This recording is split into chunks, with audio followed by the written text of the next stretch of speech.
Hello, good morning. अभी बजे हैं सुबह के 9:16 और मैं अभी एयरपोर्ट पे हूँ और फ्लाइट थोड़ी सी डिले हो गई है, जिसकी वजह से मैंने सोचा कि मैं आप लोगों के साथ थोड़ी सी इन्फॉर्मेशन शेयर कर दूँ। क्योंकि मुझे फेसबुक पे काफ़ी मैसेजेस आ रहे थे और पर्सनली जो कोरिया के फ्रेंड्स हैं, उनकी कॉल्स भी आ रही थी, मैसेजेस भी आ रहे थे कि उन्हें इन्फॉर्मेशन चाहिए ताइवान वीज़ा और हांगकांग वीज़ा के बारे में। ओवर जो चाइना टेरिटरी है उसके बारे में इंफॉर्मेशन चाहिए, तो उसके लिए फिर मैं अभी तो ऑन द वे हूँ। अभी कुछ एक डेस्टिनेशन रहती है उसको कवर करना है। और अब जिस अगर हम बात करें ताइवान वीज़ा की, तो कोरिया में रहने वाले जिनके पास पाकिस्तानी पासपोर्ट है उनके लिए कोई इतना बड़ा मसला नहीं है। अब उसके लिए एक छोटी-सी इन्फॉर्मेशन है जो हमें होती नहीं है और रेफ्यूज़ल भी आ रहा है उसके ऊपर। 1-2 फ्रेंड्स ने थोड़ा जल्दबाज़ी में अप्लाई कर दिया, क्योंकि मैंने भी प्रॉपर्ली गाइडलाइन ली फिर उसके बाद अप्लाई किया था। तो चलें, खैर सारी बातें छोड़ते हैं। Let's we are diving into the exciting world of international travel. तो उसके लिए हम देखते हैं कि पाकिस्तानी पासपोर्ट के लिए कौन कौन से डॉक्यूमेंट्स चाहिए। उसको मैं फर्दर जो है उसको मैं अपलोड भी कर दूंगा डॉक्यूमेंट्स को, कि कौन कौन से डॉक्यूमेंट्स आपको चाहिए होते हैं।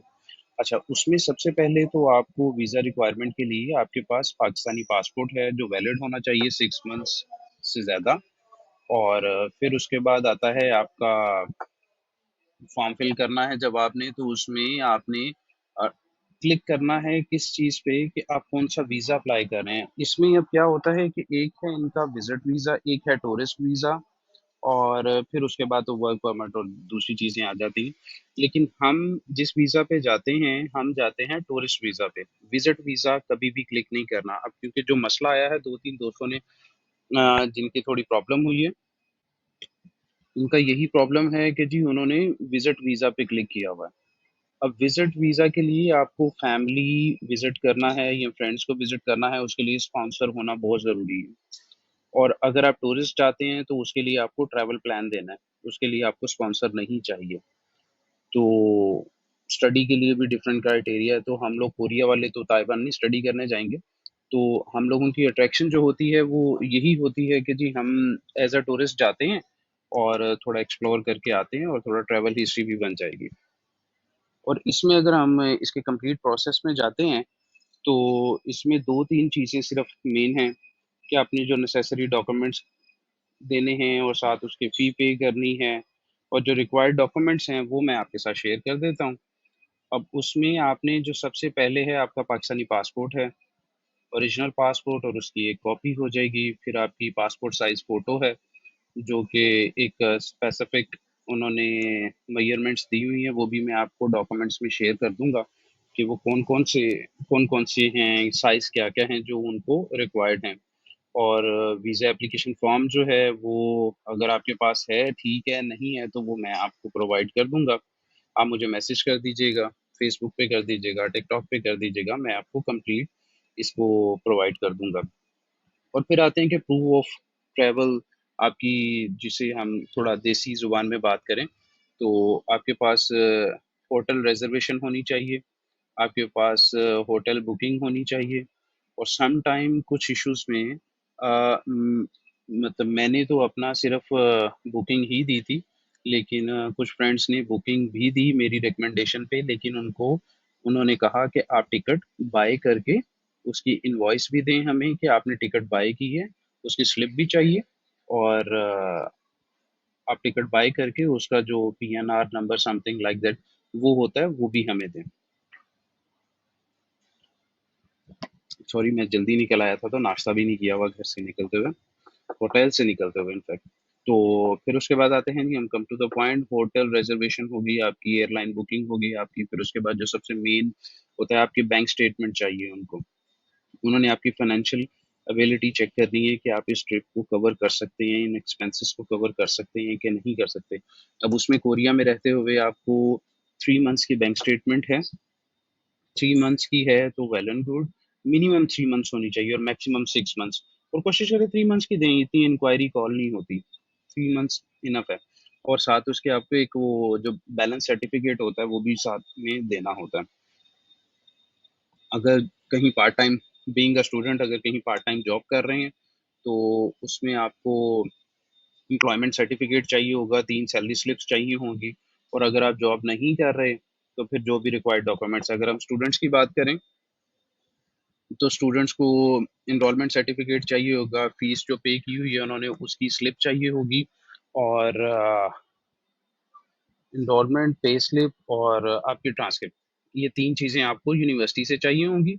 और फर्दर आपके जो पर्सनल डॉक्यूमेंट्स हैं, आपका एआरसी आ जाएगा, पासपोर्ट आ जाएगा, ये वाली चीज़ें जो हम लोग नॉर्मल यूज़ करते हैं, वही पर्सनल जो आपकी चीज़ें हैं वही वाली।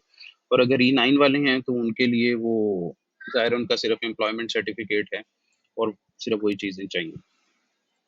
और फिर इसमें वीज़ा टाइप आ जाती हैं, आपने क्या करना है वो मैं पहले आपको बता चुका हूँ। और इन सम केसेस आपका इंटरव्यू भी एप्लीकेंट का कॉल हो जाता है, कि एम्बेसी इंटरव्यू भी कॉल कर लेती है। उसमें ये होता है कि जी आपने इंटरव्यू सम टाइम सबमिशन के टाइम पे इंटरव्यू हो जाता है और सम टाइम आपका इंटरव्यू कॉल हो जाता है। अब उसमें ये क्या होता है कि आपके जब कुछ एरियाज वीक होते हैं, अब जैसे आपका ट्रैवल प्लान है, आपने ट्रैवल प्लान भी देना है, तो वो ट्रैवल प्लान आपका वीक है, उसमें कुछ ज़्यादा चीज़ें आप शो नहीं कर पाए। आप अपनी फर्स्ट डे की एक्टिविटी क्या है, सेकंड डे की एक्टिविटी क्या है, थर्ड डे की एक्टिविटी क्या है, आपने कितने मैक्सिमम नंबर ऑफ डेज वहाँ स्टे करना है, और उन सब डेज की एक्टिविटी क्या है, आपका होटल से आपको पता होना चाहिए ये सारी चीज़ें, कि आपको होटल से कितना डिस्टेंस है जहाँ पे आपने डेली विजिट करने जाना है चीज़ों को। अब जब आपको ये सारी चीज़ें पता होंगी, तो फिर ही इंटरव्यू क्लियर होगा। और इंटरव्यू में वो कोई उन्होंने कोई जॉब इंटरव्यू तो है नहीं है, उन्होंने पर्सनल क्वेश्चन आपके डॉक्यूमेंट से रिलेटेड ही करने हैं, और मैक्सिमम क्वेश्चंस जो होते हैं वो आपके ट्रैवल के बारे में होंगे, कि अगर तो आपने वो किसी एजेंट से तैयार करवाए हुए हैं, तो फिर आपके लिए प्रॉब्लम होगा, क्योंकि आपको पता नहीं होगा कि आपने क्या-क्या डॉक्यूमेंट्स लगाए हैं साथ। अच्छा, अब उसमें ये है कि मैं आपको, अगर किसी को ट्रैवल प्लान में हेल्प चाहिए हो, तो मैं आपको ट्रैवल प्लान में भी हेल्प कर दूँगा, और प्रॉपर प्रोफ़ेशनल जो ट्रैवल प्लान्स होते हैं, उसके अकॉर्डिंग आपको ट्रैवल प्लान्स भी दे दूँगा बना के, और उसे थोड़ा-सा रटा-शटा मार लीजिएगा, और फिर उसको आप अप्लाई कर सकते हैं। और फिर उसके बाद आ जाता है आपका कि वीज़ा इंटरव्यू जैसे ही आपका हो जाता है, अगर तो आपका पासपोर्ट वो रख लेते हैं, तो इट मीन्स 90% चांस है कि आपका वीज़ा पेस्ट होगा। और अगर वो आपका पासपोर्ट ही नहीं रखते, तो फिर आप भूल जाएं कि वो कोई ना कोई ऑब्जेक्शन लगा देंगे आपको, कि आप जाएं, पहले ये ऑब्जेक्शन क्लियर करके आएं और फिर सबमिट करें। और वीज़ा प्रोसेसिंग टाइम जो होता है नॉर्मली वो 14 डेज मांगते हैं, लेकिन normally within a week issue हो जाता है। अगर किसी के रिफ्यूजल भी आए हैं तो विद इन अ वीक ही आए हैं, और जिसके वीज़े भी इशू हुए हैं वो भी 5 डेज 6 डेज में वीज़ा इशू हो जाता है। तो अगर हम बात करें कि ताइवान लगा कैसा मुझे, तो मैं उसके एक्सप्लोरिंग के बारे में ये कहूँगा कि मुझे तो बहुत अच्छा लगा। और उसमें मुझे जो सबसे अच्छी चीज़ नज़र आई, वो ये है कि ये कोरिया से काफ़ी चीप है। और मतलब कोरिया से जाके आपको ताइवान में एक्सपेंस करते हुए बिल्कुल भी फ़ील ही नहीं होता कि यार यहाँ पे कुछ महँगा है। कोरिया से बहुत सस्ता है, इनफैक्ट जापान से बहुत सस्ता है। और अगर हम बात करें अकोमोडेशंस की, तो आपको हॉस्टल्स मिल जाएँगे, आपको शेयरिंग रूम्स मिल जाएँगे, और वो काफ़ी हद तक सस्ते हैं।